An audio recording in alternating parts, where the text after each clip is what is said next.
Hello, good evening. It's Tuesday. It's 8 o'clock. It is the over and over and over again Arsenal podcast. It can only mean one thing. It is the Tuesday Clinic. It's a slightly different show this week, actually. We're not doing the usual Tuesday Clinic. We're looking ahead instead to a big game this weekend, one of the traditional big games in English football, isn't it? Liverpool against Arsenal at Anfield. There's been a one or two pretty famous games played between the two sides at that stadium in history, of course, and it is one of the most played games in English football history. So I thought we'd do something a little bit different. We have got a couple of Liverpool fans joining us. They've been on the channel before. That's going to be good. And we'll be coming up the other side of this.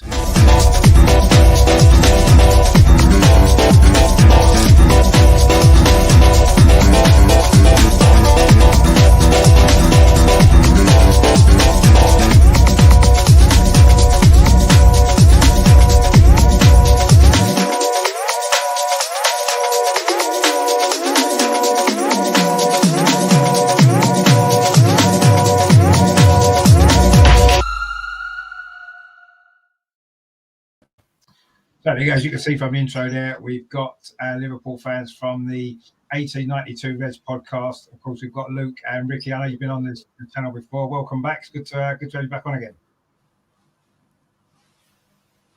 Yeah, thanks for having us on. Looking forward to. I think Luke's a bit delayed on the old mic, but yeah, no, thanks for letting us on, and we can talk about the massive game.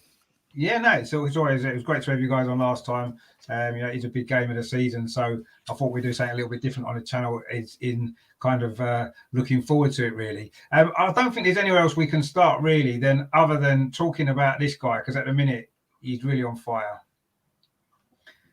I mean, with Messi and maybe Ronaldo slightly off form, shall we say, at the minute for one reason or another, I think there's got to be a case that Mo Salah is probably at the moment probably the best player in the world, isn't he? Would you say, Luke? What are your thoughts on it? Obviously, you must be over the moon with the form he's been showing again this season. He's been unbelievable, hasn't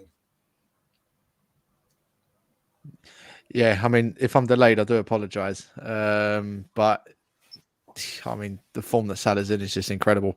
I mean, it was a one-season wonder. I mean, 3 or 4 seasons ago, and it's just amazing how he's just keeps going on. Year after year, the goals are getting more. It's not just the goals he's scoring. I mean, the goal contributions and everything that he does for the team.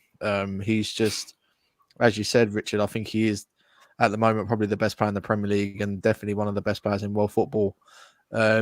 Last couple of games, he's been on a bit of a goal drought, though. To be honest, he wasn't at his best against West Ham. Hopefully the international breaks probably helped him because he's had a long few months to actually obviously been scoring the goals. So hopefully that breaks helped him for this game against Arsenal because the last few times he's played against Arsenal, he's actually done pretty well in front of goal. So hopefully for our sake, obviously he's back to scoring ways. Yeah, I mean, I know he always tends to do well against Arsenal. He's got a great record against us, as most of the kind of top teams do anyway. So it's not a surprise. But I mean, the form he's been in, it's almost like, a couple of years ago, everybody was saying how important Virgil van Dijk was to Liverpool, and of course he is. But I believe now maybe Salah's perhaps become even more important. Do you think so, Ricky? Now he's maybe your main player that you maybe can't do without, above everyone else. For the last couple of seasons, I've been talking about Van Dijk. Without Van Dijk, we don't do anything. At the minute, Mo Salah's overtook Van Dijk in that sense. Because if Salah don't score, I can't tell you who's on the score for us. I think he's the only game he hasn't scored in this season, I believe, Burnley. So he scored in every other game. So without him scoring goals, it's going to be very tough for us to win these sort of games. You could see against West Ham, he didn't score. And we struggled to break them down. Like West Ham, a good team at the minute. The Brighton game, we struggled in that game at Anfield. So hopefully he's got that little mini goal drought of, I think it's 2 games he ain't scored in there, and he goes back to scoring at the weekend. Yeah, I mean, I'll be surprised if he doesn't, being as it's against us, and the last few years at Anfield, he's been a tormentor of our defence. I know we're a different team now, and it might be different, but he's the one player that I would take out of that Liverpool team, given a choice for Saturday, and give us a big chance of winning. Van Dijk can play. I'm not so worried about him playing, but certainly if Mo Salah's in that team on Saturday, which I'm sure he will be, then straight away that's me thinking it decreases our chance of getting a result, because he is. I said it off air just a minute ago. He's almost become now, I think, almost to the levels that Thierry Henry showed in the Premier League year after year. He's up at that sort of consistent level now, isn't he? The number of goals he scores, and how important he is to the team. And he's probably the nearest player since Thierry Henry, I think, in the Premier League to kind of get to these levels. And it's a shame from my point of view that he plays for Liverpool, but it's good, I suppose, in a way that he's in the Premier League every week. And we can sort of enjoy it. I mean, I don't really enjoy watching him so much when he's terrorising everybody else, particularly on Saturday when he's going to be terrorising us. But it's good to have a player like that playing at the top of his game in the Premier League, and it's good to see, isn't it? I mean, it's just a shame for everybody else who have got to play against him, because how can you defend against a player in such good form? I mean, Luke, it's incredible, isn't it? The levels that he's showing at the minute, the consistency. I know you said he's on a bit of a goal drought, but I mean, I think every player is not going to score in every game, but the levels he's at, some of the goals he scored this season, I mean, 2 or 3 goal of the season contenders already. It's incredible. I mean, some would say that he's actually robbed of the October Player of the Month. I mean, September Player of the Month. That's, as you said, mate, that's just the level that Mo Salah has been at this season. I mean, as you mentioned, some of the goal. I mean, Ricky was at the game against Manchester City, and I mean, seeing that live, obviously, for his perspective, it was just, watching on TV for me was one thing, but actually seeing that goal, like, actually go in, and just everything about how he just makes it look so effortless and so easy. I mean, we're talking, the best league in the world. We're talking, Manchester City, Liverpool, 2 of the best teams in the country and in world football. And the likes of Salah can just have any moment, as you mentioned, I think as a good comparison, like as like a Thierry Henry type of player around the team. Like, he was definitely a player for Arsenal where if they needed something to get out of trouble, then Henry was the person to get Arsenal out of trouble. Like, and that is our Thierry Henry, as you say, Mo Salah. He is that player that Liverpool can always rely on in situations like we've had in the past. We've had, Fernando Torres, Luis Suarez recently, but I mean, for me, nothing compares to how Mo Salah is just so consistent and so, as I said, effortless how he does it. So hopefully he gets that new contract done. That's the next talking point for him, I would say. But I mean, every time we've got Mo Salah in the starting 11, we've got every chance to win any game of football. Exactly, yeah, and I mean that is the beauty of having a player like that, isn't it? It doesn't matter how well or how badly some of the other players play in the team, how bad the team performance is. You've got a chance of getting a goal or 2 and winning the game. It's happened a few times this season. I mean, I wanted to kind of move on actually to the season so far, because funnily enough, we start this game just 2 points behind you guys, which is incredible, really, when you think we were bottom of the league after 3 games. We got hammered 5-0 against Man City. We looked like we were going to be in a relegation battle, and now we're just 2 points. Should we win on Saturday, we'll actually go above you, which it doesn't make sense, does it? So I just wanted to kind of start really looking at maybe the season so far for both clubs, really, because it's been a bit of a roller coaster, hasn't it?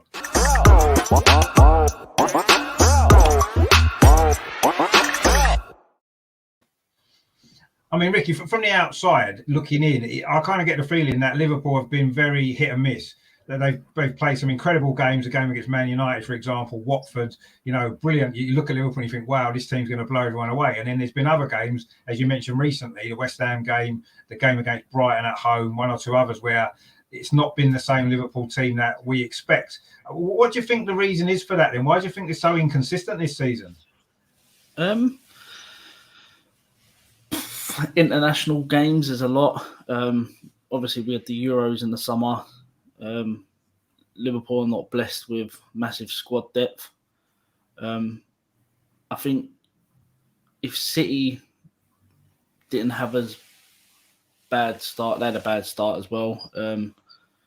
I think we'll be a couple of points off them. It doesn't look too bad from Liverpool's position. Like we've rode our luck in quite a few amount of games this season, picking up the 3 points. But the other teams around us have not lit up the sky either. In terms of Chelsea, City haven't. Man United thought they were going to be up there with the big boys this season. Clearly, that's not going to happen. I mean, I'm not going to lie. I thought Arsenal were about to become a banter club after watching them at the start of the season. I've seen a lot of people criticise Arteta, calling him a PE teacher. He's the right man for Arsenal at the minute. He's got them playing some good football. And like you said, 2 points behind us after being bottom of the league for a while. It's going to be interesting this season, I think. Obviously, we ain't got international break now for the next 3-4 months, which could help Liverpool if we could manage to keep some players fit. Christmas is a busy period. I think if Liverpool come through the busy period, picking up points, I do think we could go on to win the league. It's going to come down to how we get out of December and the middle of January. I mean, I think it's quite tight this season. You said really most of the other kind of the usual teams that are challenging for the title. You mentioned Chelsea, Manchester City, yourselves as well, haven't been quite as consistent this season so far as usual, and the gap isn't that great. I mean, we're not that far off in terms of points off the top of the table, which is amazing. As I said, really, we're at the start that we had, so it is quite wide open, isn't it? And, you say Liverpool could go on and win the league. They could. There's 3 or 4 teams at the moment you could look at and say they've got an opportunity. But it is somebody finding that consistent run of form, isn't it? Because nobody's quite managed to do it yet. Every time everyone's strung together 2 or 3 decent performances, then 1 or 2 poor results have crept in. Everybody's had it, and Arsenal actually won a good run, probably the best run in the Premier League at the moment. Actually, coming into this game, I mean, Luke, obviously the season has been very up and down. You've actually only won 2 out of your last 6 Premier League games, actually, and they were both away from home. So, do you think there's a problem at Anfield this season? And if so, why do you think you've maybe struggled to get the wins at home? It's a good question, actually. I think everyone thought last season. Anfield's always been a fortress the last 4 or 5 years. Last season behind closed doors, I mean, it didn't help Liverpool because obviously Liverpool, you go to Anfield, atmosphere, it's like the 12th man, isn't it? Obviously at Anfield, as people say. But I mean, if you look at recent form, even going back into last season, I mean, Brighton came to us, our last game against Brighton, and they got a 2-2 draw from being 2-0 down. Man City got a 2-2 draw. I mean, we love 2-2 draws at the moment at home, but it's an interesting one because I can't explain why, to be quite honest with you. I don't know why our away form is just, apart from the last game against West Ham, has just been, our sort of road out of trouble, really. We usually do rely on, playing at Anfield to be our sort of way out to be getting 3 points in certain games. I mean, the home games we've had have been quite tough, I think. Maybe the fixtures. I mean, we've played Chelsea at home already. We've played Man City. Brighton, for me, has always been like a bogey side for us, especially over the last couple of years. So we've had, the home games we've played at the moment have been quite tough. But I mean, obviously Arsenal, especially this weekend, is not going to be an easy game for us because, as you said, 2 wins out of 6 isn't really good for a club of our standards. And I think Arsenal do go into this game as, the form team at the moment over the last sort of 6 to 10 games. So it's not going to be easy.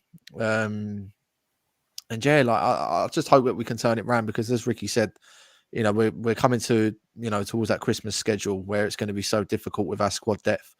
More importantly as well, we hopefully won't, have to rely too much on Salah and Mane throughout the rest of the, Christmas period in January because they, it looks like they'll be gone for the African Cup of Nations as well, which will be devastating for us.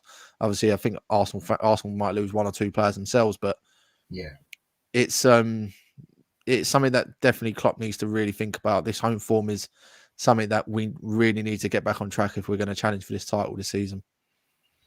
Yeah, it seems to be. So I know last year, as you said, you had a few problems at Anfield, but I thought that was more down to being no fans in the stadium. And some clubs suffered really badly on the back of that, and I thought Liverpool won, Sheffield United, maybe another one as well, with no fans in the stadium. So, yeah, that was a big thing. But this season, I don't know, I got the feeling watching the game against Brighton, actually, when you was 2-0 up, you thought you were 3-0 up when you got the 3rd goal that got disallowed. And I don't know whether did you feel that maybe the game was won and you dropped off, or I don't know, a little bit of complacency. I mean, Brighton played well, but not many teams come back from 2-0 down at Anfield, do they, to get a draw? And I know Brighton are playing well this season, but that was a shock, really, wasn't it? I mean, I was surprised by, Brighton could have even won it. They had a goal disallowed at the end, didn't they? They could have won it 3-2. And from 2-0 up, it's almost like I can remember that not even that long ago, 2-0 down at Anfield, you'd lost. You might as well just go home because you weren't coming back. And Brighton came back and nearly won. And, I don't know, I just get the feeling watching Liverpool at home that there's something missing from where you've been before at Anfield. And whether it's a hangover maybe from last season where you did struggle at home for a while, I don't know whether or not could be connected to that, but maybe it gives us a slight advantage because the games at Anfield where I will come on to that actually, because we've lost our last 5 or 6 times in the Premier League at Anfield in a row, conceding hundreds of goals. It's been ridiculous. We get turned over every year, but suddenly for once it's almost like I'm not feeling confident that we can win because it's Liverpool away and we never do. But going into this game, I'm probably a little bit more confident about this trip to Anfield than I've been for many, many years, actually. And that's partly on the back of our good recent form and the fact that you seem to be struggling, obviously, at home a little bit. I mean, Ricky, what are your thoughts? Obviously, your record against us at Anfield's brilliant, isn't it? We can't stop conceding goals. It's madness. I mean, do you think that it's going to be a totally different game on Saturday to maybe we've experienced in recent years there? Possibly. I think the way we've been playing at the minute, I think Klopp's going to have a bee in his bonnet. He's going to let the players know early doors that we need to come out with a point to prove. And I do think, as well as Arsenal have been playing, I do think Liverpool do lay down a marker again to someone at home at Anfield. And I think, not to sound too confident, if Klopp gets the boys playing the way he wants them to play, it could be over before half time, because we do miss quite a few chances. The first 20 minutes are crucial for Arsenal. They can weather the storm for the first 20, 25 minutes.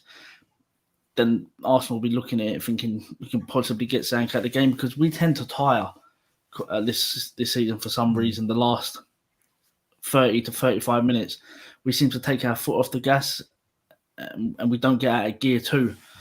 And it's come back to punish us, like the game against Brighton. I don't think Klopp was hard at the minute with the injuries. The midfield is crucial to what we do. It protects the back four. The back four, if they're left too open, we can't play the football we want to play. And Arsenal have got some good players in that team at the minute that are on form. So it's going to be interesting to see what happens the first 20, 25 minutes and how many goals we can score, because we tend to put 4 or 5 past Arsenal in recent years in the first half hour of the game. So it'd be interesting.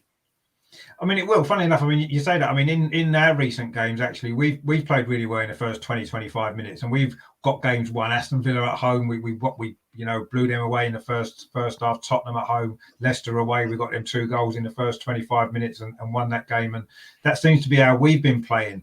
And I mean, away from home, not so much. Perhaps we've only scored 3 goals away from home actually all season. 2 of those were against Leicester. And we haven't scored in the second half of an away game yet in the Premier League, which is incredible. When we're like into the middle of November, it seems mad that we haven't scored a second half goal away from home yet. But I think that the first 20 minutes, I agree, that's going to be, I don't think Arsenal will go flying out the blocks like we did against Leicester, for example. I don't think we will, because we'll leave ourselves too open. I think we're going to want to grow into the game. And I think it's important because we have suffered some heavy beatings in the last few years. We conceded a lot of goals. I think it's 28 in the last 8 visits to Anfield. That's incredible, really. For 2 teams that have been reasonably closely matched in terms of league positions over a number of years, for you to have scored that many goals against us in those few games is quite worrying, really. But I do think it's a different Arsenal team defensively now. I think we're a lot more structured, better. I think we've got a goalkeeper who commands the defence now. We've got 2 decent centre halves, and I think it's going to be different. But the first 20 minutes could be really, really crucial one way or the other. If we have a goal or 2 down, I'm not sure we'd come back like Brighton did, but we'll see. And we've got Nigel in the chat there. He says, "Evening, chaps. How you doing, Nigel?" He says the 2 best African players today just so happen to be at Liverpool. Yeah, they certainly do. He said it'll be like having Eto'o and Drogba as your strikers in the mid-noughties. Of course, referred to Sadio Mane as well, of course. Fantastic player he is as well. And Nigel says, interesting there, maybe thoughts on Gerrard at Villa. What are your thoughts on that, actually, before we move on? Maybe have a little chat about that. Luke, what are your thoughts on that? Do you think he's a good appointment for Villa? Do you think he'll do well? And is this his warm-up for the Liverpool job after Klopp?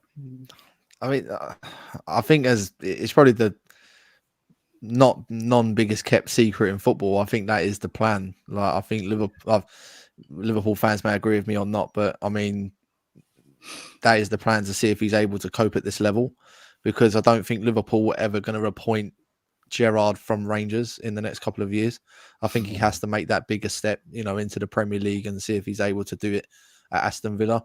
I mean, me and Rick have had a chat about it, about it, obviously when he was appointed, and I'm not overly sort of, what's the word? I hope he does well. Of course he does. Steven Gerrard, in my opinion, he's our greatest ever player, in my opinion, definitely who I've seen in a Liverpool shirt. So I hope he does well. Obviously, when we play against him, obviously that's where it's a bit different. We're against him for those 90 minutes. I think we've got him actually in a few weeks' time at home. So hopefully we've turned the form around, because we'll need to win that game. But yeah, it may be a bit of a risk, I think, because he could have potentially stayed at Rangers maybe till the end of this season. See if he could do a back-to-back league win over Celtic. I mean, he's left them in a great position. They won the title last season. I mean, to go unbeaten in any season, to be honest, I know it's Scotland, and Scotland isn't deemed to be one of the best leagues, but he's gone unbeaten throughout the whole league season, so you have to give him some credit. But it is a little bit of a risk, I think, because Aston Villa is a huge job at the moment. They've made a lot of big signings as well in the summer, and that team hasn't really sort of been able to gel. So I think Gerrard's got a big job there.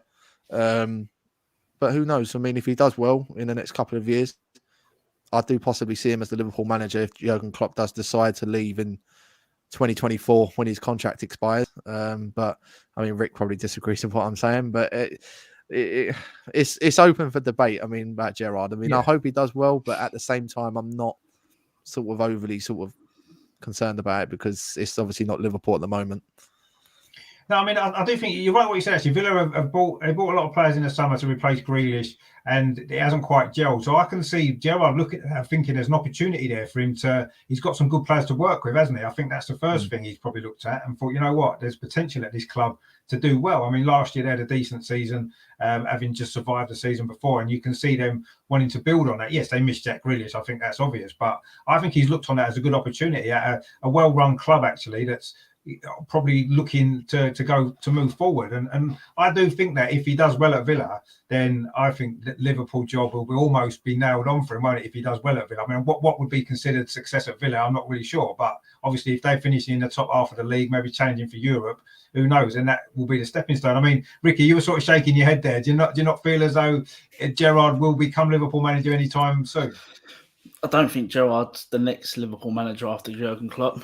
I think there's two names out there that it could potentially be. But I think if you're looking at Gerrard, he needed to leave Rangers. I mean, it's a Sunday league over there. He's got two teams in the league. You can't get the Liverpool job off of a Rangers job. So I think Gerrard looked at it.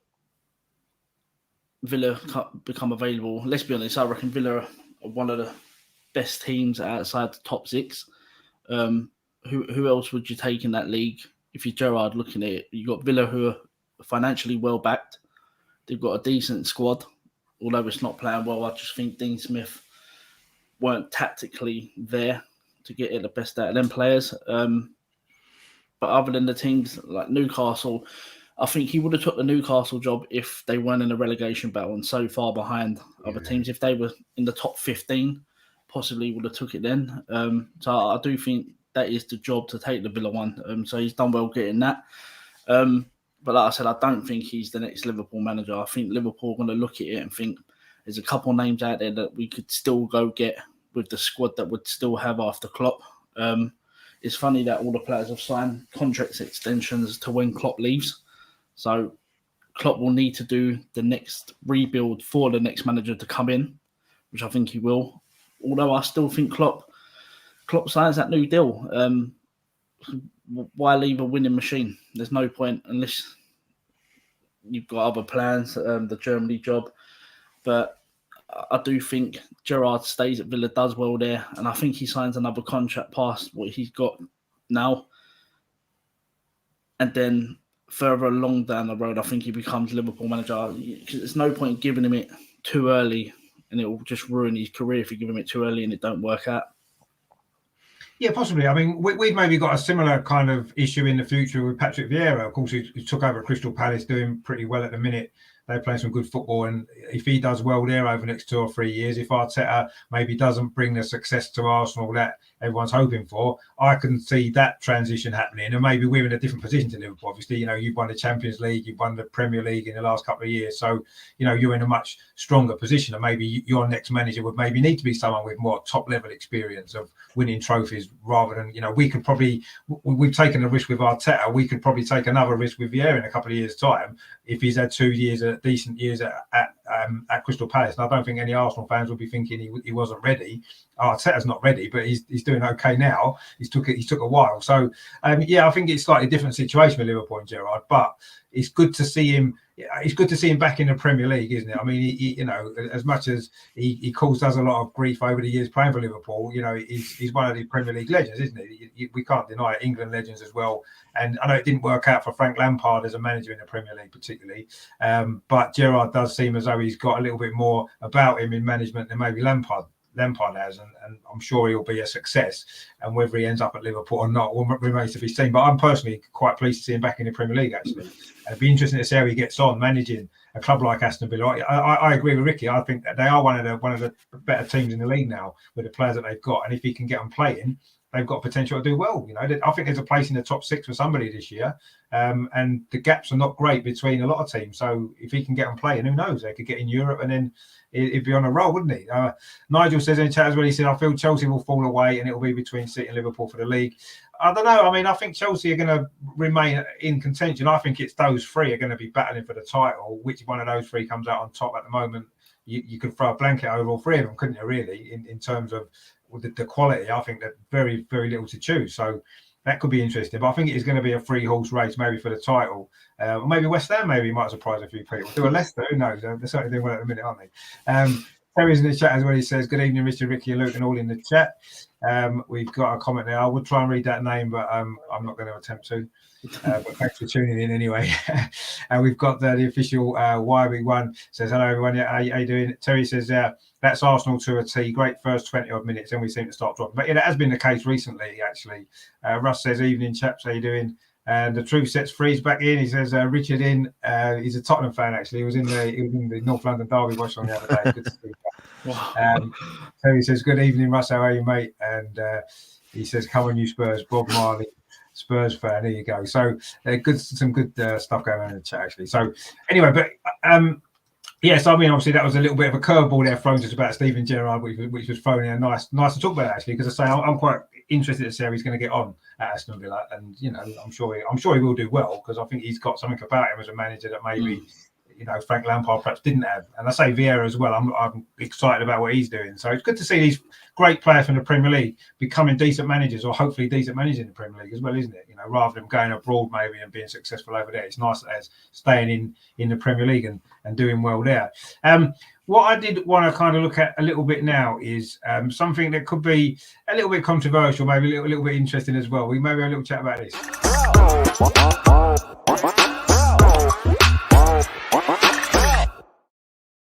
Now, I know you two will probably pick 11 Liverpool players in a combined Arsenal-Liverpool 11. I don't necessarily think that's quite fair. So I think we need to maybe have a little discussion and try and squeeze a couple of Arsenal players in at least. And I think we can. I think there's a good case for 2 or 3 maybe to get in there, maybe more. We'll see. I mean, I think interestingly enough, if we start with the goalkeeper, I mean, obviously at Arsenal at the minute, Aaron Ramsdale is absolutely on fire.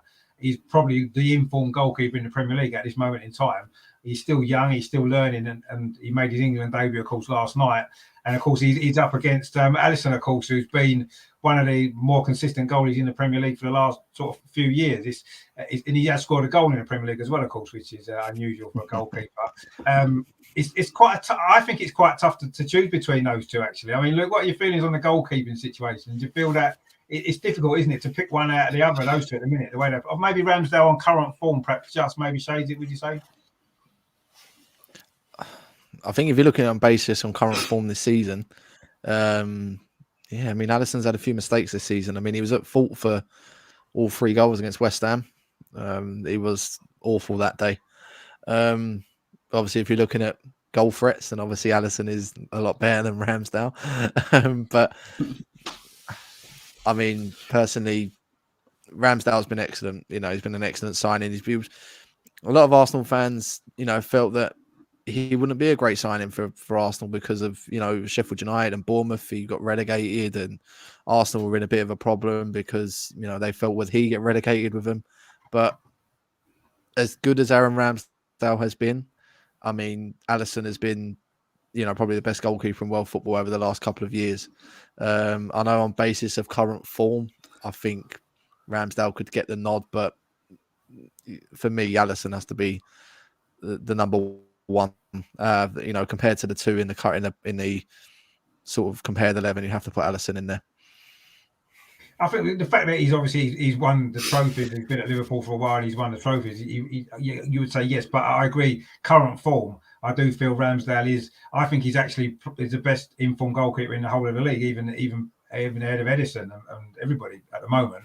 But yeah, he's still quite new to the job in a way. He's not played that many games for Arsenal even yet. I mean, I know he's been in the Premier League before.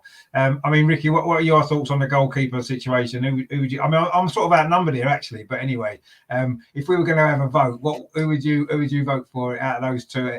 Maybe on current form, perhaps over this season. Oh, Ramsdale all day long. I mean, Harry's not the number one for England. They keep picking T-Rex arms Pickford in front of him. Yeah, I did think Ramsdale was going to be a bit of a joke signing because he's been relegated the last 3 clubs he's been at. But he's turned into an absolute worldie of a goalkeeper. The Leicester game, I mean, you ain't going to see a better save than that all season, I don't think. No. So on current form, it's got to be Ramsdale ahead of Alisson. It's going to sound silly. Liverpool fans might come for me for it, but I'd pick Ramsdale on current form. Yeah, I mean, I must admit, I agree. I wouldn't say I was against us signing Aaron Ramsdale. I wasn't expecting him to be this good. I have to be honest. I mean, I've seen him play in struggling teams before, and yes, he looked a good goalkeeper. But I felt, you know, there was not much wrong with Leno. But then suddenly he's come in and he's just been absolutely unbelievable. I mean, the impact that he's had on the team. You know, when he played his first game for Arsenal in the Premier League against Norwich, we were bottom of the league, and we're now 2 points off the top 4. So, you know, and a lot of that's down to him, not just down to him, of course, but he's been a big part of that. So yeah, I think on this season's form alone, I think Ramsdale should get the nod. But obviously, for historically over the last 3 or 4 seasons, he's played in the Premier League. Ramsdale, obviously, Alisson's got the nod over him because of the trophies he's won, and he's playing in a great team. So, but yeah, I think for this season, maybe Ramsdale perhaps deserves it. I think the defence is quite interesting because obviously our defence has really improved this season. A couple of new signings come in there, and obviously your defence is well established. I mean, we're looking at obviously the first choice back 4, which for me for Liverpool would be obviously Trent, Matip, Van Dijk, and Robertson. I think that's your sort of first choice back 4. I know there's been some injuries there, and if you're looking at that back 4, maybe against Arsenal, which now is probably Tomiyasu, Ben White, Gabriel, and probably Kieran Tierney. I don't think there's an awful lot in it actually in terms of the individual players. I think at right back, I think Trent probably just gets ahead on Tomiyasu because of the experience he's got, and I think he's one of the best right backs in the Premier League, Trent. So I'd probably give it to him. I don't think you two would argue with that, would you, Trent, for the right back position? No. A special shout out for Tomiyasu though, because I think he's definitely been one of Arsenal's best signings this season. You know, I think they were linked with Arsenal. Were linked with a couple of other right backs. I think the one at Spurs, I think Emerson was linked with Arsenal as well, and Arsenal sort of dodged a bullet there. And yeah, Tomiyasu has been very good for Arsenal. But Trent is literally, apart from probably Salah, Trent Alexander-Arnold. He creates all the chances for us, and he has to be in the team. Yeah, no, I would agree with that. And I think Tomiyasu is still new to the Premier League. He's had a great start to his Arsenal career, and he has been a revelation. But you know, I don't think I think it would be it'd be silly for any Arsenal fan to pick him over Trent as the right back in the combined team. So yeah, I think we definitely give Trent that one. I think the left back's more interesting though, isn't it, Ricky? Obviously, the 2 Scotland teammates, Robertson and Tierney, quite difficult to separate them. I think that they're both very good left backs, aren't they? Probably 2 of the best in the Premier League actually, and it's tough one to pick, isn't it? But who would you maybe go for there? Oh, I mean, Robertson ain't had the best of starts to the season. At the minute, I wouldn't even start him left back for us, let alone put him in a combined 11. Tierney's one of them that he picks up a lot of injuries. Problems, isn't he? I would have said I prefer the other Arsenal left back at the minute to Tierney. Yeah. Comes in. Tavares. Everyone thought he was going to be a bit of a soft touch. He likes to drive with the ball. Was it the Watford game? Last game, he done really well in that game. But for left back, if you're just going to have to pick one, it'll have to be Robertson, purely because what he's done at Liverpool. He's another one that's sort of transitioned that fullback position of how it's played these days. So yeah, I'd go Robertson at left back.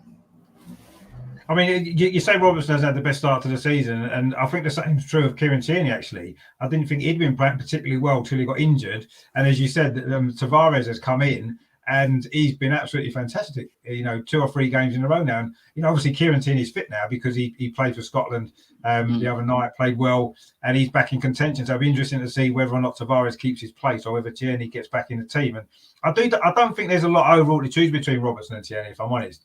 Obviously, Robertson, he's got more experience in the Premier League in his career. He's been in the Premier League a little bit longer. But yeah, I think it's a difficult one to choose actually between those two. I mean, what would you say, Luke? I suppose you'll go with Robertson, would you, just because he's Liverpool? Do you know what? I mean, obviously, if you're looking at overall experience and level of the game that we played at, I would go Robertson. But it's just a massive shout out for Tsimikas this season because I think he's been very good for us when he's played. There's a lot of, Robertson, it looks like there's going to be an injury doubt for him on Saturday, so he may not even start. And I think, as well as yourselves, Tierney's obviously got a few injury problems, and when Tavares has come in, he's actually done a decent job. So for us, Tsimikas, deserves a bit of a mention as well because he's not really put a foot wrong. But on current form, if I was to pick one, I would have to go someone like either Tsimikas or Tavares. It's probably quite difficult, but if you're looking at the overall left back when they're on song, for me, you'd have to probably go with Robertson. But it's a tricky one at the moment. Arsenal was starting to. If it was a year ago, as you said before, there'd be a lot of Liverpool players in there. But this season, it's not been Liverpool's way, so it's going to be a bit of a tricky one when it goes to obviously the different positions. Exactly. I don't think I'd have done this last season because it would have been 10 Liverpool players probably, and maybe even 11 Liverpool players quite possibly last season. So I think that you see that, and fair enough, we've only mentioned maybe 3 or 4 players already, and you can almost see that there's not a lot of difference, is there, between man for man so far in the teams, is there? So far, obviously there'll be a few others later on in the team that will maybe there'll be a bit more difference. But even the 2 centre backs, obviously Van Dijk is a pick straight away. We don't even need to have a discussion about that, do we? No matter how well Gabriel, and I think Gabriel's been brilliant for Arsenal, and Ben White's getting there.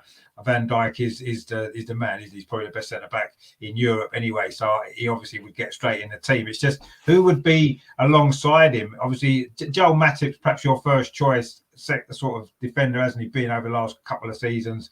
We've obviously got sort of Ben White and Gabriel this season have really come on. I've never been totally convinced by Matip, if I'm totally honest. I can see his strengths, but he's always been for me the weak link in the back four for Liverpool. And if I was playing against Liverpool, I'd be wanting to target him, obviously, as opposed to Van Dijk anyway. But you'd want to target Matip because I feel he's got a mistake in him. I don't know what you guys, you watch him every week, whereas I only watch him sort of properly maybe 2 or 3 times a season. So maybe it's harder to judge. What would you say about that, Ricky, then, for the sort of a partner in Van Dijk? Would you look at Matip or maybe one of the 2 Arsenal guys who have been brilliant this season? As well as the Arsenal boys have been, I think I'd have to go for Joel Matip. I think he's been better than Van Dijk this season. Wow. He drives with the ball out of defence. He knows how to. He's a ball playing centre half, which is massive for what we do. But yeah, he's definitely been the better out of him and Van Dijk. If I was going to pick an Arsenal centre half out of the 2, it would be Gabriel. I'm still not convinced of Ben White. I think he gets anyone that's got a bit of pace kills Ben White. He's quite rash into a tackle. We see it against Lukaku. Lukaku just dealt with him, and I think it was Mari at the time that you had at centre half. But yeah, if I want to go 1-0, it would have been Gabriel between him and Matip, but I want to just go for Matip purely because we're above you in the league. And I think we've walked our Champions League group as well with Joel Matip as centre half. So you just got to give it props to Joel Matip that he's the man that should be next to Van Dijk in that centre half. Yeah, I mean, I think I would agree. Out of our two, definitely Gabriel is the better one, and I think Gabriel's actually been the difference at the back for Arsenal. I think Ramsdale and Gabriel coming into the team after the Man City game has been what's turned our season around, and he's been absolutely brilliant. And you say maybe Van Dijk's not been in the best form this season, but even a 50% Van Dijk's better than most centre halves in the league, isn't he? So it's not so much a problem. But yeah, I think that's an interesting one actually. I say I've never really been a massive fan of Matip, but I don't perhaps watch him enough to maybe form a proper judgment on him. And I do feel that Gabriel, for me, has been absolutely brilliant this season. So I would be tempted to give it to Gabriel. I mean, what are your thoughts, Luke, on Matip? Is he as good as Ricky says, or is he maybe over-exaggerated it slightly? I mean, Ricky over-exaggerates a lot of things, but to be honest, it's actually one thing I do agree with him. I think Joel Matip's been superb for us this season. 1 or 2 games he might have been out of sorts because of the way we like to play with a high line, and if Liverpool ain't really got the midfield working, then he gets a bit exposed. But to be honest, I think Joel Matip for us has been our best defender this season. I mean, I think correct me if I'm wrong, Rick, I think is it 2 defeats from about 46, 47 games when Matip's been in the side for Liverpool. I mean, it's just he hasn't lost a lot. Wow. Yeah, I mean, obviously the West Ham game obviously was one exception, and I think the Watford game when we lost the unbeaten run. But I mean, a lot of Arsenal fans were happy that day when we lost to Watford. But but to be honest, I would put Joel Matip in that side. I just think he's just an excellent defender, and he is, for me, in my opinion, he's a very underrated centre back. But I think it's because us as Liverpool fans obviously watch him a lot more than maybe other teams, as you said, Richard. Like, you maybe only watch Matip when you play against Liverpool, or maybe like on the odd game on the TV, for example. But I mean, if you look at the Arsenal boys, I mean, Ben White struggled at the start, and he's obviously settled a good partnership with Gabriel. I think Gabriel's definitely your number one centre back, in my opinion. And for us, I mean, Konate's been good when he's come into the team. Gomez ain't really getting a run of form, so like we've got. For us, we've got some good centre backs to pick from. But if I was to pick one, Joel Matip for me all day long. Okay, now you've made a good point. But you fought his corner well there, both of you. I'll still probably pick Gabriel, given the choices. Statman Stubbs Football Channel in the chat says VVD and Gabriel. That wouldn't be a bad partnership, them two, actually, to be fair. I think that would work pretty well as well as it goes. I think they would complement each other well. That would be a good partnership. I'd probably be tempted to go with that as well. So that's a good one there. I mean, midfield is an area that we've struggled in the last sort of year or so or more, really, to get consistency. And although obviously you've got a great team, I feel as though your weakest area of your team is your midfield. Overall, personally, from watching you play, it tends to be, I know, not that it's weak, it's just maybe the weakest part of your team. Obviously, Henderson, captain, is probably a mainstay in the midfield. And I suppose, looking at the moment in the way Arsenal's set up, maybe Thomas Partey would be the one in competition with him. That's quite an interesting one, isn't it? They're sort of different types of players, obviously. But I mean, what do you think about that one, Ricky? Henderson or Thomas Partey? What are you thinking? Honestly, I do not rate Thomas Partey. Luke's brother's an Arsenal fan, and he raves about him. And I look at him and I just think, what do you do in a game? I mean, at least score a goal the other week. Yeah, it's maybe where I probably don't watch Arsenal a lot, that I don't really see what Partey offers a game, because we all know what Henderson offers. He'll run around like a headless chicken for 90 minutes, pass the ball sideways and backwards. But I just think Henderson gives you that bit more leadership. Like he'll drag you on in the game. Yeah. Sort of if you're looking technically, you're probably going to go Partey. But I just think if you're going to put Partey against anyone, it would have been Fabinho. I just think Henderson gets in ahead just for leadership skills. That's the only reason I'll put him in ahead of Partey. He's been poor this season, Henderson. I don't know if it was the Euros coming back from that, the contract situation with Henderson.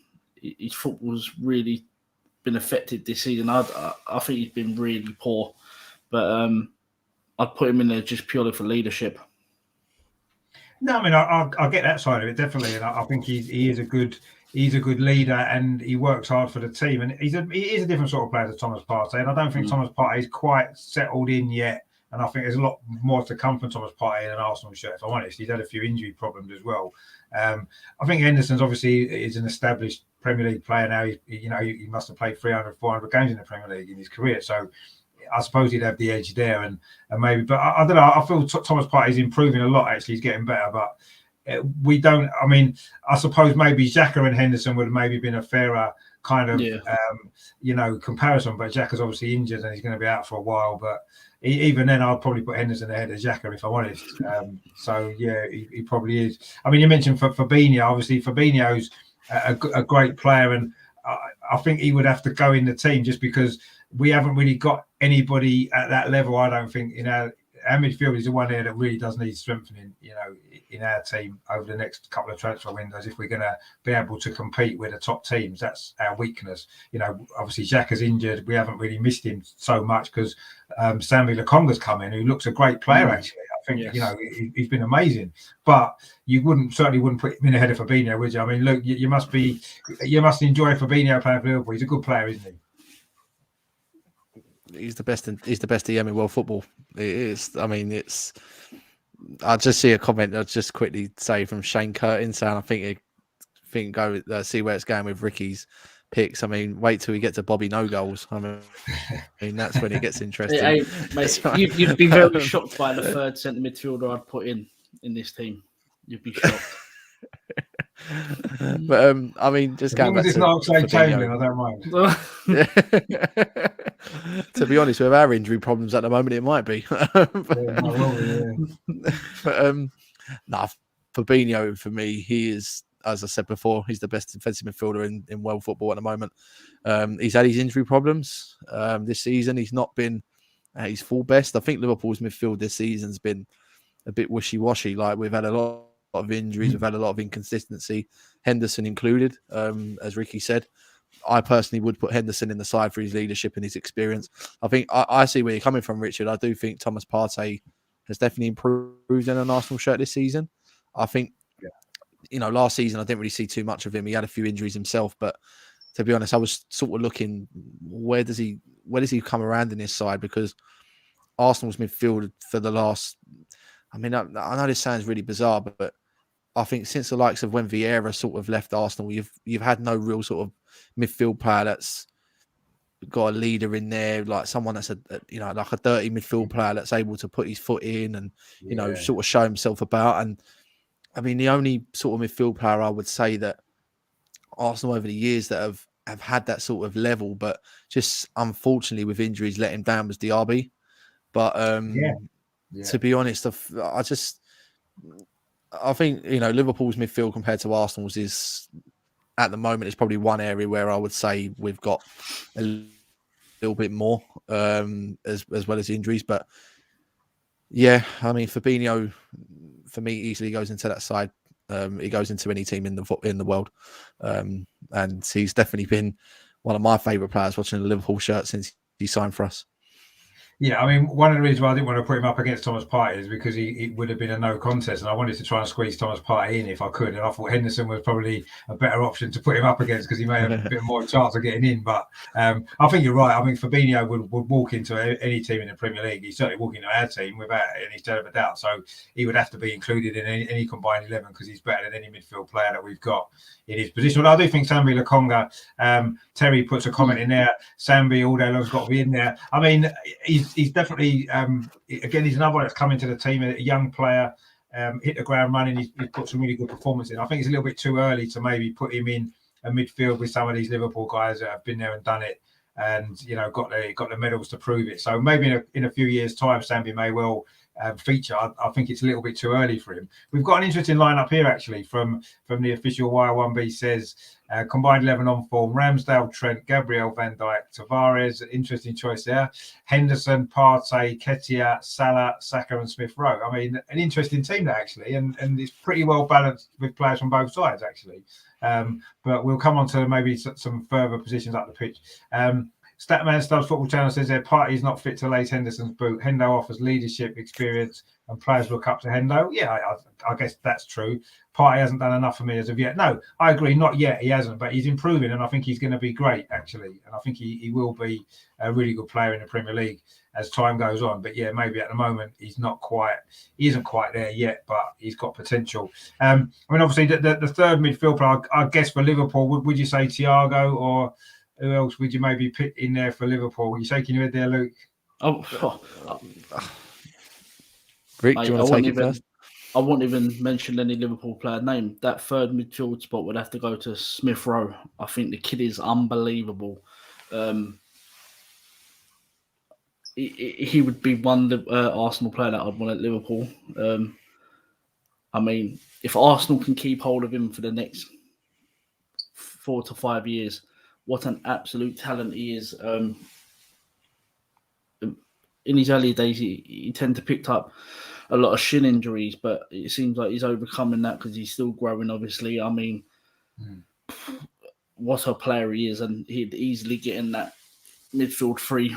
Could you imagine a midfield three of Fabinho, Smith Rowe, and whoever Liverpool can pull off the stretcher just to come in? I mean, it'd be unbelievable. I think he's top drawer. No, he is. I mean, there's no doubt. And, over the last year or so, since he's really sort of been in the Arsenal team regularly, you can see how much he's come on as well. And now obviously playing for England as well, scoring last night, his first goal for England. So, yeah, I mean, he is a fantastic player. And he's been one of the main, I think he's actually saved Arteta his job, because almost a year ago when we were struggling, it looked as though Arteta was almost on his way out. And then Smith Rowe's come into the team, that Chelsea game. He had a brilliant game that day. And since then, our form's turned around. So I'm not saying it's just down to him, but he has been fantastic. I agree. I mean, you'd have to fit him in the team somewhere, definitely. I would like to fit him in there because he deserves to be in there on form this season. And he's adding goals to his game as well. I felt the one thing maybe he'd been lacking before was he didn't score enough goals. For a sort of attacking midfield player in the position that he plays, he should be getting double figures a season. And last season he got sort of 2 or 3, and that was it. And it's like, that's not really enough. Whereas now this season he's got 5 already, and we're not even at Christmas. So he's well on target now to get the goals that he should be getting. And that was the last thing that I think he had to do, and he has now. And yeah, I mean, I think he deserves to be in the team. I mean, what would you say, Luke? Do you think Smith Rowe's a good shout for that position? 100%. I think I will go with Smith Rowe as well. As you said, he got his first goal last night for England. He's fully deserved that England call-up. He's been excellent for Arsenal. He's probably been Arsenal's best player this season, in my opinion. He's definitely come under the radar. He's definitely one that maybe last season Arsenal didn't really sort of think that would he be able to be good enough to get into that starting 11, and even into the squad. But he's proved a lot of people wrong. Look at Liverpool's midfield. I was shaking my head about Thiago. I mean, Rick calls him the prawn cracker. Like, he's literally just, he can't stay fit. Thiago is in world football over the last 10 years, Thiago has definitely been one of the best central midfield players in the world. When he's in a Liverpool shirt, we can definitely see what he can do. He's a great passer of the ball. He's able to, break defenses down with his passes. But it's just, again, whenever he puts a Liverpool shirt on, it looks like it's a 2-week injury and he's out for 8 weeks. Like, we just don't know what's going on with him.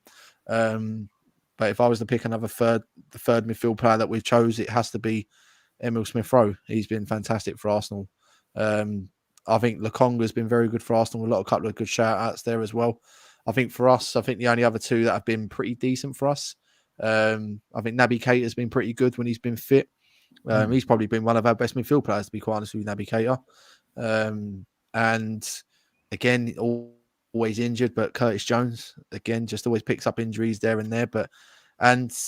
We can't forget about him. I think me and Rick forgot about him the last few weeks, but Harvey Elliott's been absolutely exceptional for us.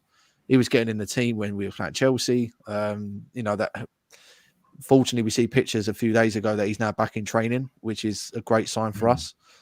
And he looks like he will be, Liverpool's next big star in the next couple of years in that sort of position, because we felt that he'd be more of a wide player, but he's now playing more centrally. And, if he would have stayed fit, we wouldn't have got the injury against Leeds, then Harvey Elliott would be a massive mention for this combined 11. But yeah, I think if you're going to go on form and the way he's been this season, Smith Rowe definitely in the side. Yeah, no, you make a good point actually there. Obviously, that was a bad injury at Leeds, wasn't it? Well, that was awful. It was accidental as well. I don't think it was a bad tackle necessarily, was it? It was unfortunate the way he got injured. But it's good that you said it. If he is back up and running again, that's great. And hopefully he'll be back playing again soon, because he's got great potential as well. But yeah, I think Smith Rowe deserves to be in there, definitely. I don't think there's any doubt about that. And we've got a comment here in the chat from the official Y1B says, I've just found the ball in West London from one of Party's shots. Yeah, some of them have ended up all over the place on the M25. Some of them have ended up. So, but he did score the other week, didn't he, with a header? So that's good. Hopefully he'll get a few more now. But yeah, some of his shooting hasn't been the best, to be fair. And the Truth Sets Free says there, to Jordan Henderson, a forward pass is like skydiving for him. So adventurous. Yeah, obviously not a fan of Jordan Henderson, but again, as it's been mentioned before, I don't think we can argue too much with what he's brought to Liverpool over the years, I suppose, as captain and stuff. So that's fair enough. Now, we come on to the most interesting part of the team, I think, the front three, the famous Liverpool front three, it's been called. But I do think that Arsenal have got one or two shouts as well to maybe be in with a chance, some of the forward players that we've got.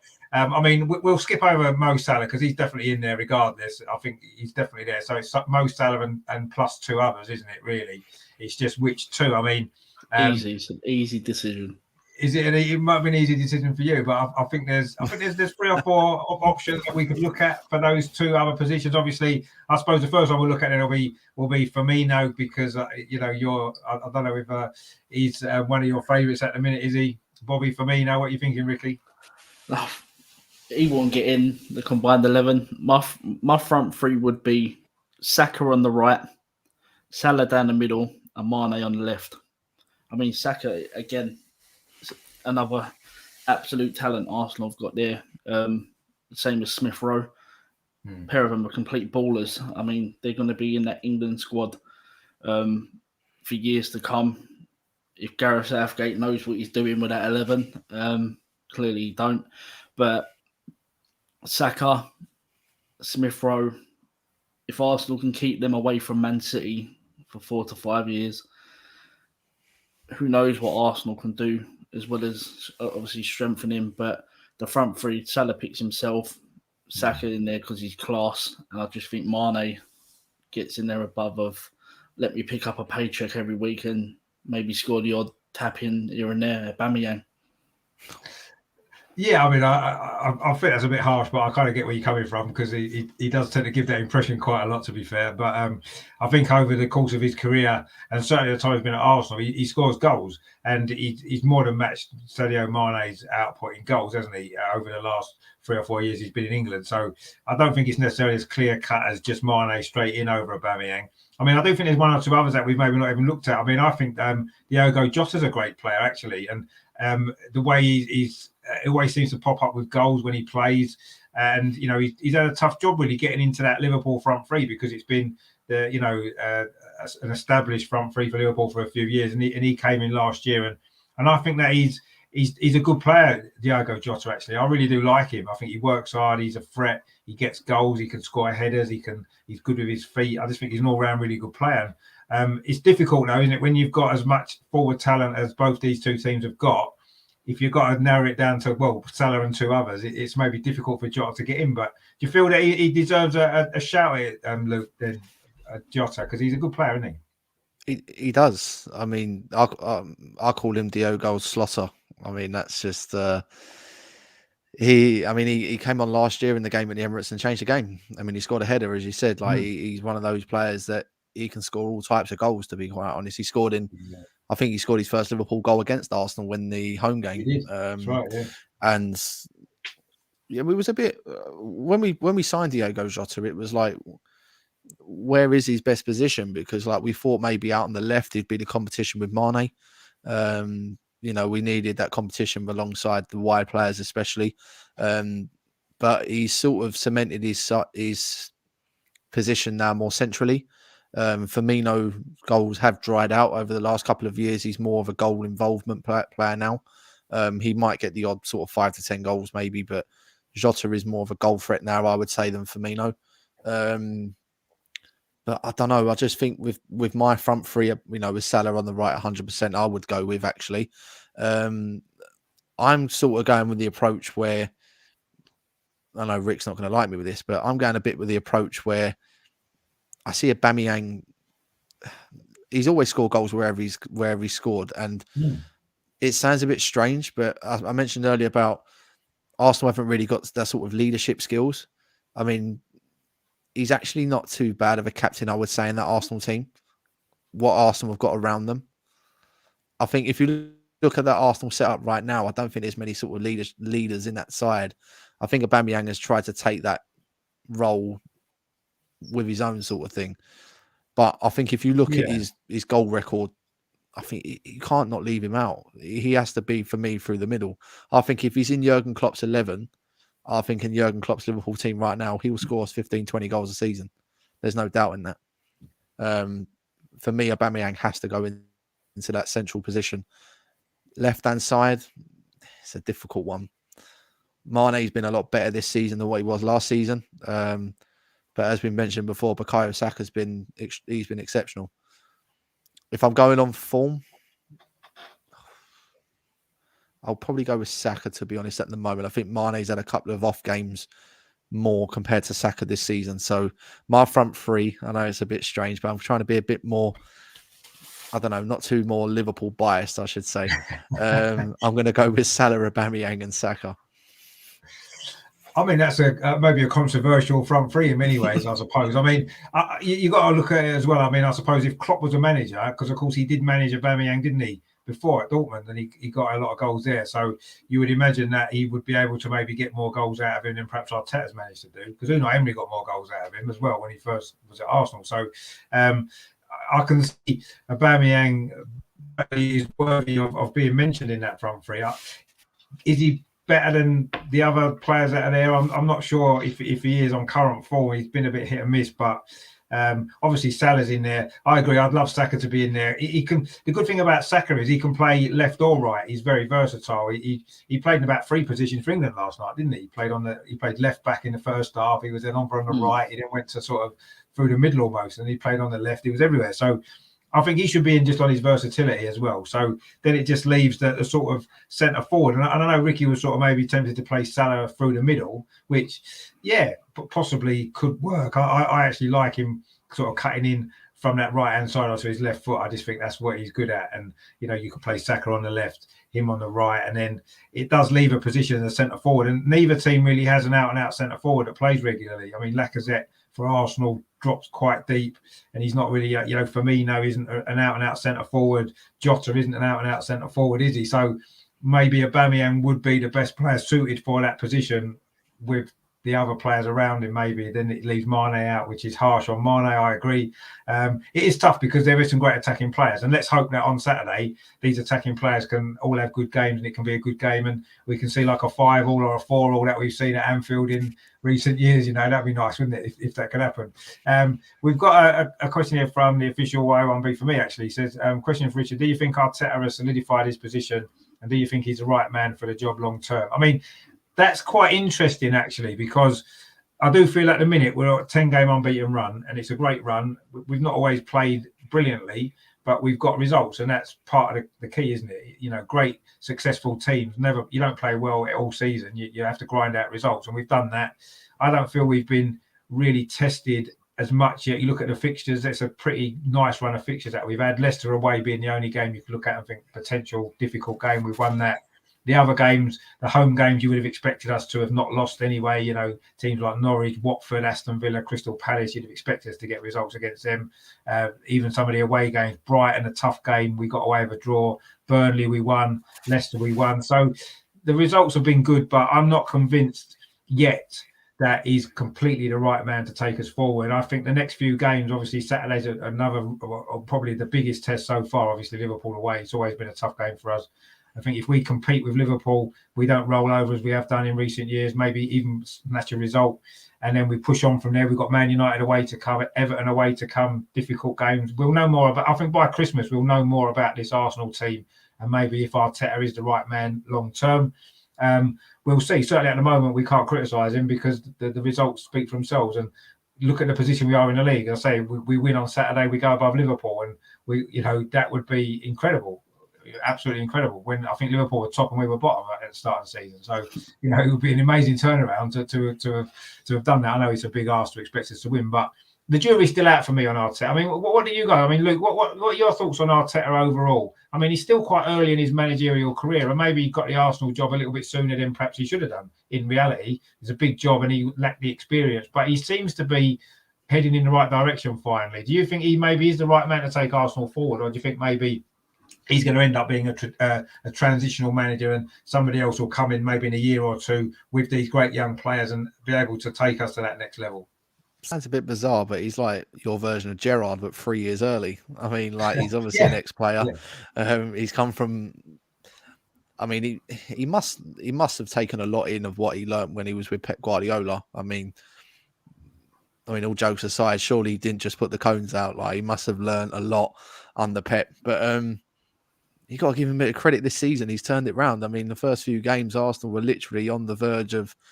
It's a relegation season for Arsenal, but he's obviously, he's made history at Arsenal again. I mean, was it they were bottom and Spurs were top and now they're above them? I mean, it's just, obviously, I know Arsenal fans would like that, but to find themselves only 2 points behind Liverpool at the moment in this season, no Arsenal fan in the world, and even Liverpool fans, would have actually seen that happening. And you in that situation, apart from Liverpool a bit of poor form and Arsenal being good, you've got to give credit to the manager, and I think he's obviously done a decent job.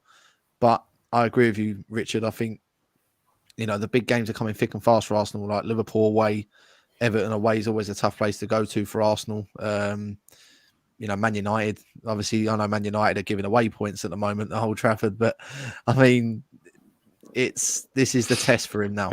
This is where Arteta will solidify him as the future going forward. My brother's an Arsenal fan and he was unsure. He at the end of last season, he turned around and said he possibly could have had to have been sacked or Arsenal can go somewhere else. But he's proven a few people wrong. But let's see over the next 5 to 10 games, let's see where Arsenal are. And obviously, that's probably where I would see Arteta going forward as Arsenal manager or not. But I mean, one thing I will say just before, if someone else wants to get their input, I mean, he's better than another PE teacher across near us at the moment. I think he's doing an excellent job over at Old Trafford, and I want him to stay long term. I think he's excellent, but good luck to Arteta, and hopefully he does well. Yeah, I kind of agree with a lot of what you said there, and I do feel as though he's maybe proved a few people wrong this season, certainly over the last 10 games, definitely. I think, when we were bottom of the league after 3 games, I thought that was it. We had a poor season last year overall, finished 8th, wasn't good enough. We got knocked out of Europe early. We didn't qualify for Europe. Then we started with 3 really poor performances, no goals scored, bottom of the league. And I didn't really sure how he could survive that, but he got some new players in that he wanted and he's turned it around and he's done it quickly. So you've got to give him credit for that. I still think we haven't really been stretched very often yet. The games that we've had, I'll say I wouldn't have expected us to lose too many of them. Leicester was the only one, and we've got a good record there in the last couple of years. So, I think Saturday's a real big test, and not so much just for the result. I mean, we'll come on to the result maybe in a little while, but more just I want to see Arsenal compete with Liverpool at Anfield in the Premier League, because we haven't done so for many years, and that'll be the test for me. If we go there and we're 3-0 down after 25 minutes, as Ricky said, we may well be. Then to me, there's no improvement at all. And maybe that would sum up where we are. But if we're at Anfield and it's 0-0 going into the last 10 minutes, or it's 1-1 or whatever it is, and we're in with a chance of getting a result, and we've competed with Liverpool, even if we end up losing, to me, that's a massive improvement. That's a step forward. And that maybe shows that we are moving in the right direction. Because these are the games we want to be judged on. Beating Watford at home and beating Norwich at home, to me, doesn't judge where we need to kind of look at ourselves against. We need to look at ourselves when we play against teams like Liverpool. Obviously, we already got hammered off Man City. We've been beaten off Chelsea. Yes, that was with slightly different players in the team. So we'll have to play them again and see. But these are the teams I want to see us compete against for 90 minutes. And if we can do that on the weekend, then to me, we are heading in the right direction. And hopefully, maybe Arteta is going to be able to do the job. I mean, what are you thinking, Ricky? Obviously, what are your thoughts on Arteta overall? He's maybe, I mean, I think Luke summed it up well. He's maybe, coming to the Arsenal job 2 or 3 years earlier than maybe he perhaps should have done, looking at his lack of experience. But he's doing all right now, isn't he? And I think that's maybe what we need to look at more. I mean, the end of last season and the start of this season, any other club sacks their manager. They panic, get rid of him. Arsenal stuck with him. Obviously, he spent some money in the summer. They stuck with him even after the bad start. He's turned it around massively. I mean, to be 2 points behind Liverpool after what he started off with is massive. I do believe he's the right man to go forward with Arsenal. You don't work under Pep Guardiola, just handing bibs out and putting the cones out and not actually learning anything. You can see he's trying to get his own way of football in. He's very vocal on the touchline. He's not one of them just to sit there and watch. I did say to someone the other day that he possibly needs 2 or 3 more windows to get a few more of his own players in. Like that midfield needs a revamp. If you get some technically gifted players in that midfield that play the style he wants to play, Arsenal, it's a slow process, but let's be honest, if it weren't for money bags, Man City, Chelsea, now Newcastle, whatever they're going to do, Arsenal are going in the right direction and surely should compete in the next couple of years. I do think top 4 is a bit of a push for them this season, but I do think you'll come close. So hopefully they stick with Arteta, given the financial backing he needs in the summer. No one buys anyone in January because overpriced. But yeah, he's got a solid foundation, 2 good centre halves. He's got a top goalkeeper. Got some young English players that are coming through that look unbelievable. He just needs to offload a few of the time wasters like Lacazette. Need to let him go. Aubameyang always seems to step up when he comes under a bit of criticism. He's not a left winger. I think Arteta's finally figured that out, that you can't play him on left wing. So it's exciting times for Arsenal fans. I just think they need to stick with it and not jump on Arteta's back if you do go through, because you've got a very young team. So I do think you will go through periods under him where you're not picking up 3 points everywhere, but you just got to stick with it. No, I agree. I think it is a young team, and young teams do tend to be slightly inconsistent, especially as we don't have a lot of leaders around to help them along. And I said that, when we bought mainly young players in the transfer window, that I'm sure they're all going to be extremely good players, and some of them are already. But when things aren't going so well, you need a few leaders on the pitch. You've got Henderson, as we mentioned before, that can maybe help the younger players through difficult moments in games, and we don't really have that. And I think that's where we maybe will lose out this season and maybe next season as well. And Arteta has bought a lot of defensive players. He hasn't really bought any attacking players in, so maybe, like you said, he needs a couple of transfer windows to sort that out as well. And yeah, I mean, it is. I can see signs of improvement, certainly more recently than perhaps we were seeing over the last year or so, when he didn't really look as though he was improving anything. But he clearly is now, and we can see by the results, forced by the form of some of these great young players, as we've said. So, yeah, I mean, let's hope he can do it. I mean, I do feel this season there's a place in the top 4 for somebody, because I think Liverpool, Man City and Chelsea are probably going to have the top 3 places wrapped up. I know Liverpool are out of the top 3 at the minute, but I'm sure they'll finish in the top 3. And I do feel as though no one else really below those 3 have really shown any sort of consistency. And, there's a place, I think, in the top 4 this season for somebody, whether Tottenham can sort it out under Conte, who knows? Arsenal are up there at the minute. If we can keep going, who knows? Man United, they've squeezed into the top 4 a few times, who knows? I mean, there is a place there for somebody. And there's 4 or 5 teams I think have got a chance, and Arsenal are one of those teams for me. that have got a chance of getting into that top four this season because of the lack of consistency elsewhere. You know, Leicester aren't doing particularly well. They've been challenging for the top four in recent years. You know, obviously West Ham are flying, but will the Europa League take it out on them a little bit later on in the season? Stuff like that. So I do think there's a place. I mean, we've got a comment here from the official Y1B again. It says, obviously AFTV don't speak for Arsenal fan base, but there was a fan came after the Leicester game saying that you guys were going to win the league. I think his name was something General or something. Okay. I mean, I haven't seen that. I don't really watch that very often, but I mean, obviously, I think winning the league's a little bit over optimistic, to be fair. But I do feel as though there is a place in the top four that's available for somebody. And why not us? You know, if we can keep consistency going that we have done, who knows? I don't think we could be far off that. Maybe I thought the top four was out of our reach at the start of the season, and after the first 3 games, I thought finishing 17th would have been a good result. But now you can kind of see that one place in the top four that may well be up for grabs. You know, we're in there fighting for it now. We're not that far off points wise, and you know, and I think Saturday will maybe show us a little bit more.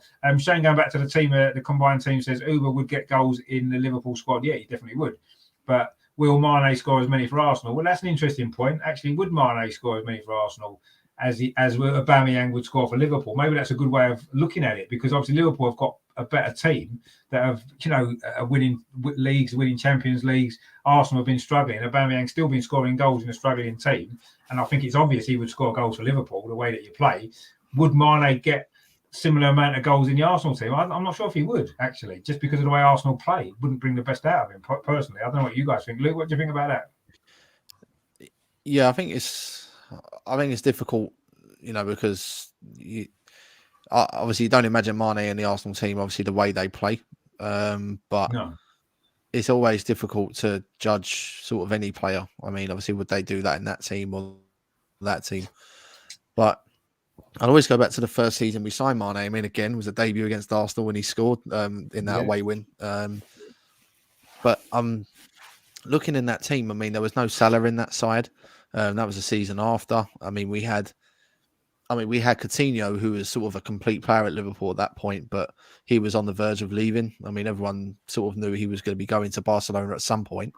But you could clearly see that Mane was the star man, really, at that time. He was the Liverpool player who, he was like, not the same level, but like he was like the Mo Salah type player. Like he was the one that Liverpool would look at to really get us out of trouble. And I think if he played in the Arsenal team right now or back then, I think he would get quite a few goals, to be honest with you. I think because of the type of, you know, he's got pace about him. He's very direct. He's obviously very good in front of goal. I think he would be quite good in your setup, but I don't think he'd get as many goals as he does compared to a Liverpool side, because, you know, the way he links up with Firmino, Salah, you know, on a regular basis is just exceptional. But I definitely think he would do well in an Arsenal side if he was in that team. No, I mean, I'm not saying he wouldn't do well. I'm not sure if he'd maybe score as many goals, just because we don't tend to score as many goals as Liverpool. We don't play a style that would. I think he'd be a very good player whoever he played for, Mane, because he is a great footballer. And but yeah, I'm not sure if he would quite have the same impact the way that Arsenal play. That's all, just the style of play more than anything against him personally. I think he's a great player.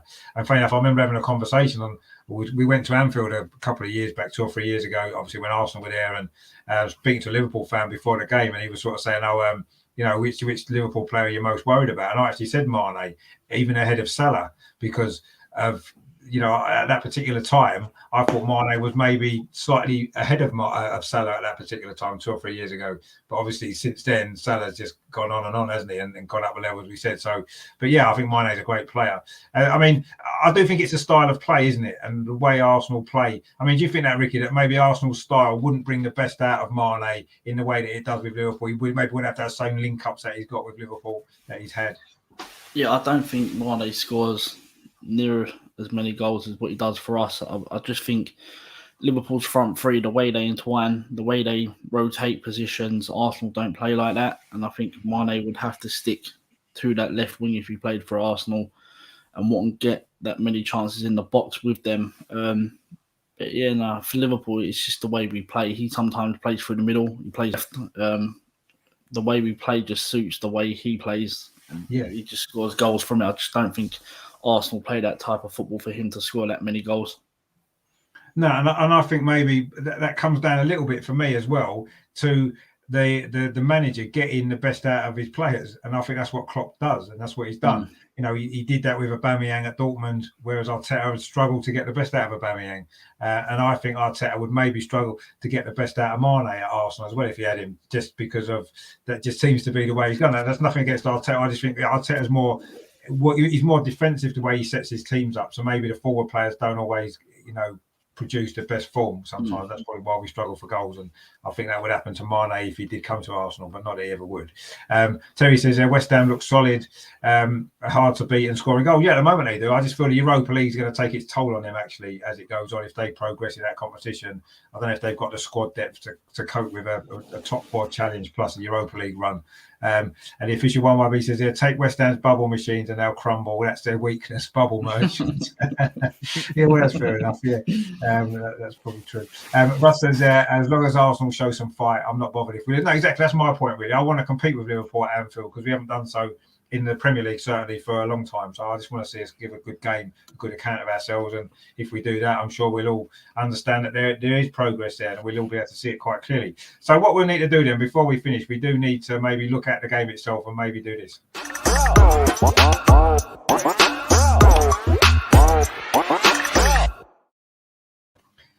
I personally think it's quite a difficult game to predict, actually, because, Arsenal come into it on paper in good form.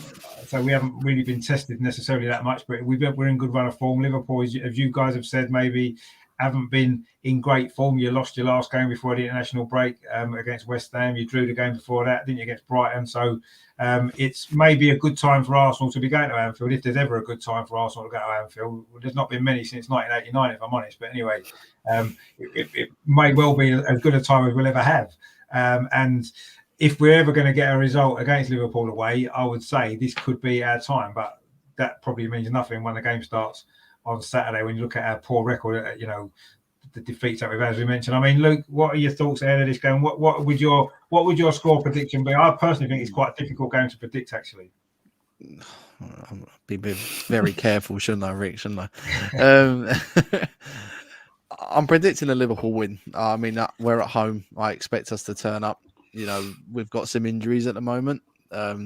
Just see a report that Origi's limped off against Wales tonight, which will add to our injury worries for the weekend, because Divock Origi usually likes playing against Arsenal at times. It's a difficult. I agree with you, though. I think Arsenal should be going into this game with a lot of confidence, especially the way Liverpool have been playing at Anfield and our recent form. But I do think the international break has come at the right time for us. If I'm to go for a result, I know there's always goals in this game with Liverpool Arsenal.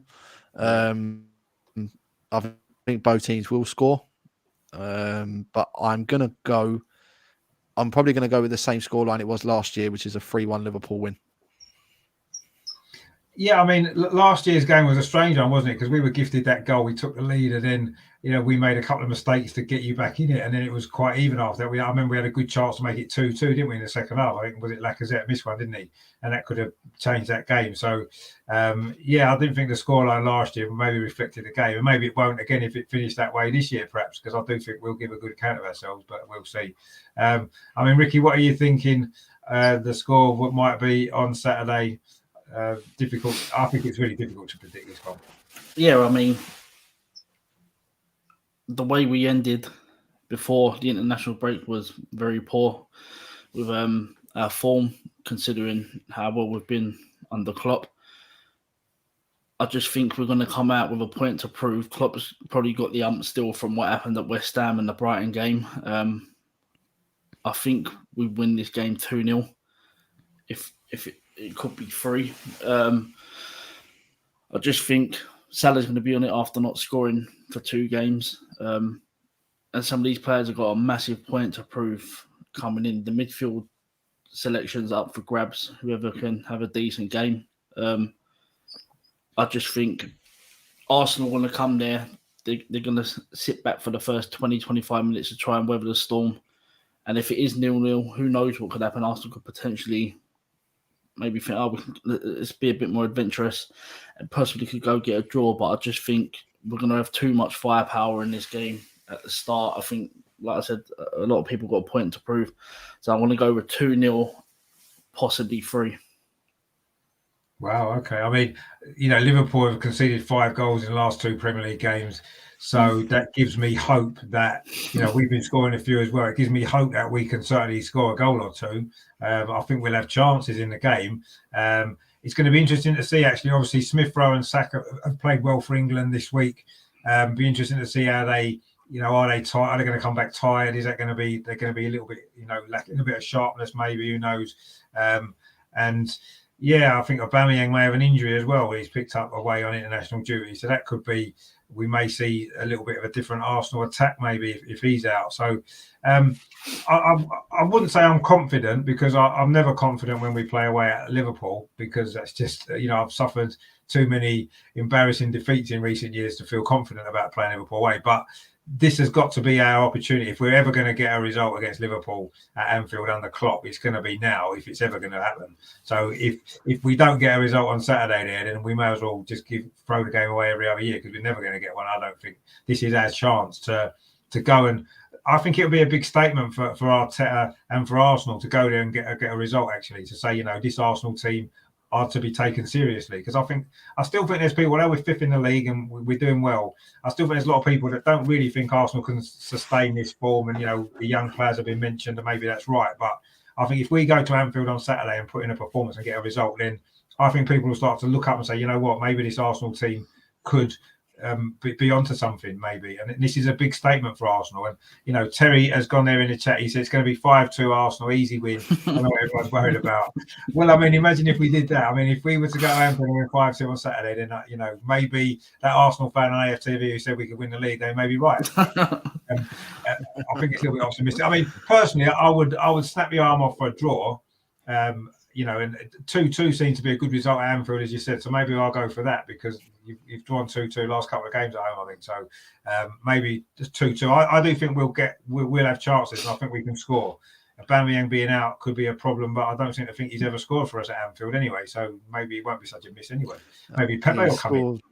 I think he scored for Dortmund, didn't he, in that famous night in the Europa League? Yeah. Did he? Okay. He's not scored for Arsenal at Anfield, I don't think. So maybe he's due one, perhaps. He did score, obviously, in the Community Shield, didn't he? That good goal at Wembley against us. And I think he might have scored at the Emirates as well in one of the games. But yeah, so if he's missing, it's going to make a difference maybe. But yeah, I think we can get a draw. I'm going to go 2-2, because I want to be optimistic.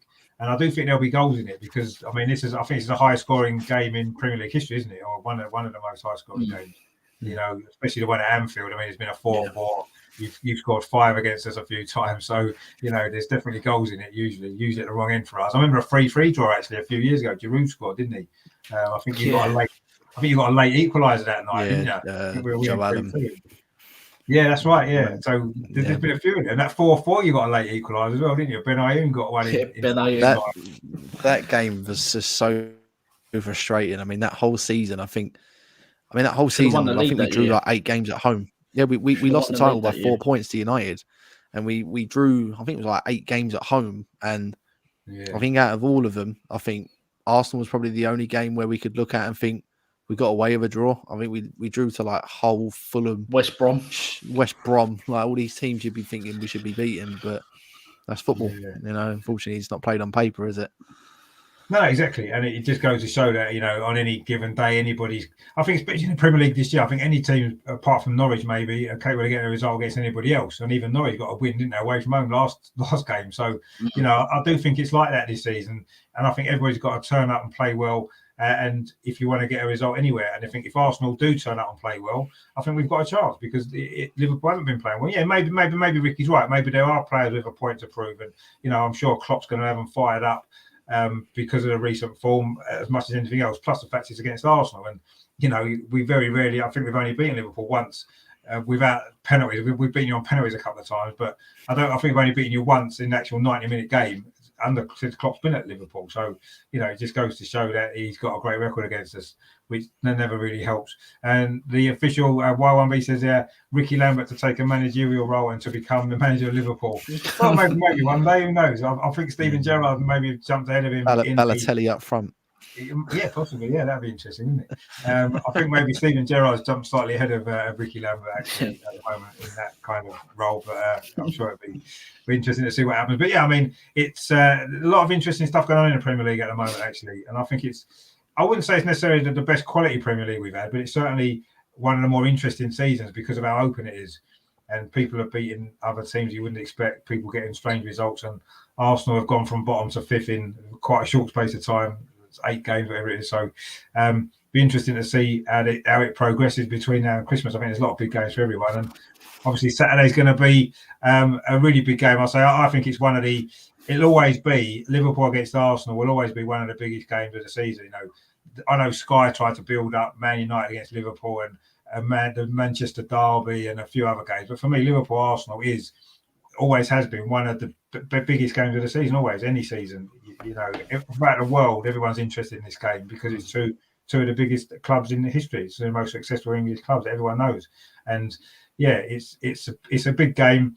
It's an important game for both clubs actually. And if Arsenal could win, you know, I say we could be above Liverpool on Saturday evening, and that would be incredible. Actually, I don't think I'd actually believe it. And even looking at the league table, I won't believe it's true from where we were.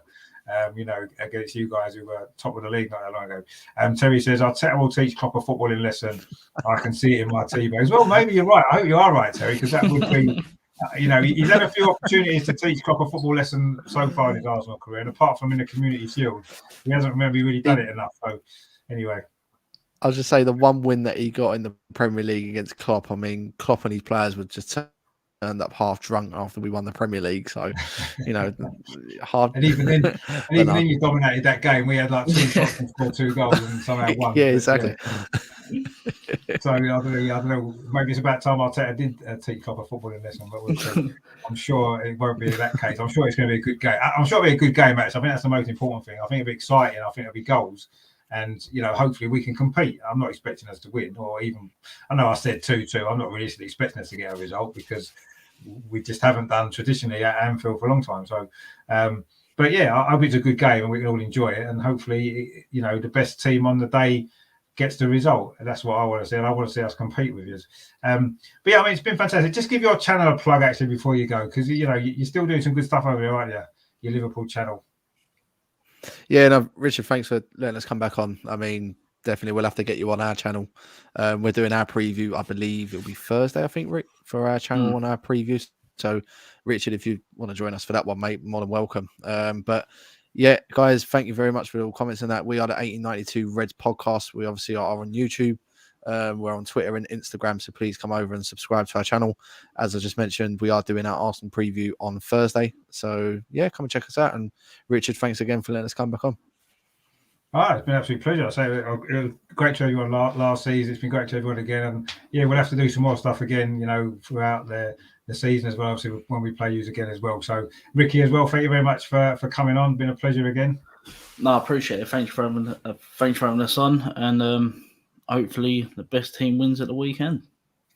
Exactly. That's what we want to see now. As long as it's Arsenal, that's what we want. You know? As long as even if Arsenal aren't the best team and we win, I'll be quite happy. I'm not that bothered. But no, you're right.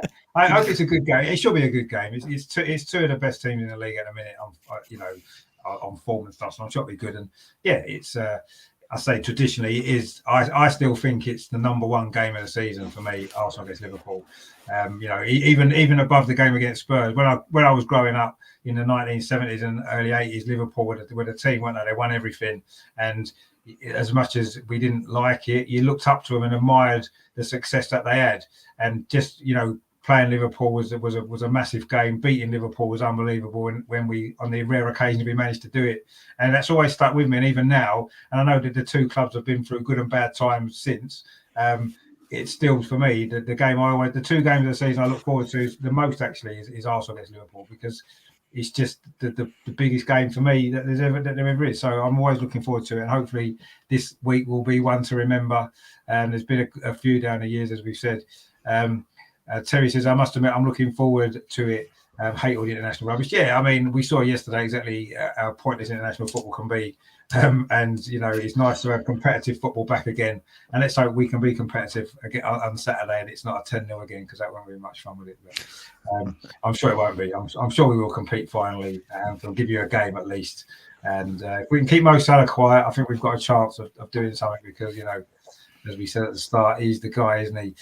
Tom in the chat there says, shout out to the ladies tomorrow night, 8 p.m. Yeah, exactly. I'll be covering that game in the Champions League, going live at about 7:45, 7:50 with all your team news and build up to that game and commentary as well from 8 o'clock tomorrow for the Arsenal women. So stay tuned for that if you enjoy the Arsenal women. And of course, this weekend, it's a big weekend.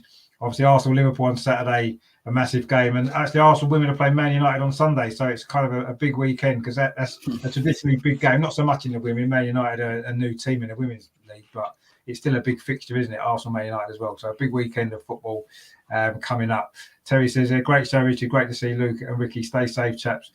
Sorry for your heavy defeat this weekend.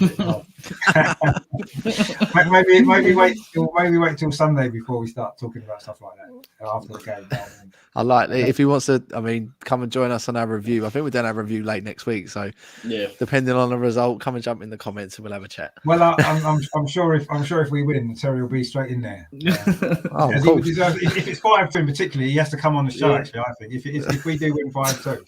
I think he needs to come on your show and sort of, you know, say he predicted it, which maybe put some money on it, because I don't know what the odds will be, but I mean you'll get a few.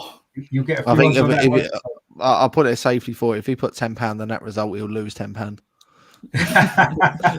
No, that's probably more likely. But imagine if you put £10 and he won, he'd probably win quite a few hundred quid, wouldn't he? Just be fair. Put it the other way around. Put 5-2 Liverpool. He's put 5-2 Arsenal.